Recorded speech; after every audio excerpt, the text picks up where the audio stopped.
मुस्कान रस्तोगी ने अपने हस्बैंड सौरभ की हत्या की, ये तो बात सभी जानते हैं।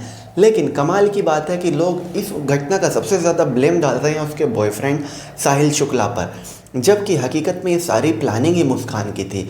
मेरठ पुलिस का कहना है कि जो मुस्कान थी वो पूरे कंट्रोल में रखती थी साहिल को, और क्योंकि साहिल की माँ नहीं थी तो वो ऐसा दिखाती थी कि उसके अंदर साहिल की माँ की आत्मा आ जाती है। इस तरह की घटना भी निकल के आ रही है। एक न्यूज़ आर्टिकल में ये बात छपी है कि मुस्कान ऐसे दिखाती थी साहिल को कि मुस्कान के अंदर साहिल की माँ की आत्मा आती है और वो साहिल को पूरी तरह से अपने इन्फ्लुएंस में रखती थी।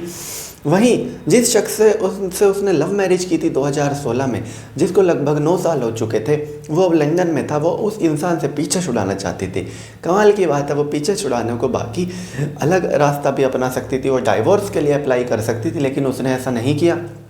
और कहा जा रहा है कि वो नवंबर से प्लानिंग कर रही थी कि सौरभ जैसे ही लंदन से आएगा उसको उसे मार देना है। इसके लिए उसने बाकायदा उसकी हत्या करने के लिए चाकू भी खरीदे, और चाकू उसने ये कह के खरीदे कि उसको चिकन काटना है। इसके अलावा उसने जो उसको नींद में सुलाने वाली गोलियां थी वो डॉक्टर के पास गई, अपनी झूठी बीमारी बताई कि उसे एंजाइटी रहती है और उसे नींद नहीं आती। वहाँ से जो प्रेस्क्रिप्शन मिली उसको गूगल पे चेक किया कि इसमें नींद की गोली कौन सी है।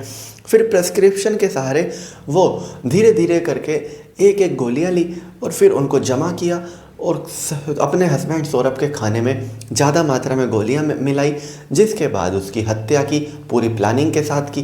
पहले ये प्लानिंग थी कि सौरभ के शव को कहीं गाड़ देंगे, गाड़ने के लिए जगह नहीं मिल पाई। उसके बाद ये प्लान बना कि उसको ड्रम में पैक कर देंगे, उसके बॉडी के छोटे छोटे पीस करके और उसमें लेंटर का मसाला डाल देंगे। ज़रा सोचिए, एक महिला ने कितना दिमाग लगाया अपने हस्बैंड से पीछे छुड़ाने के लिए, जबकि हस्बैंड से पीछे छुड़ाने का सबसे आसान तरीका था डाइवोर्स। लेकिन डाइवोर्स के लिए नहीं गई, अपने हस्बैंड की मर्डर कर दिया।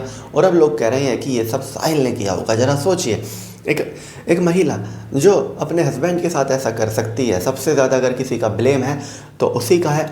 हाँ, साहिल ने उसका साथ दिया, उसको नहीं देना चाहिए था। लेकिन अगर आजकल की लड़कियां इस तरह की चीज़ें करेंगी तो जाहिर सी बात है लड़के तो शादी से डरेंगे ही। तो चलिए दोस्तों, मैं राहुल दहिया, फिलहाल इस वीडियो के लिए इतना ही। आगे भी इसी तरह की वीडियोज़ के लिए बने रहिए मेरे साथ। धन्यवाद।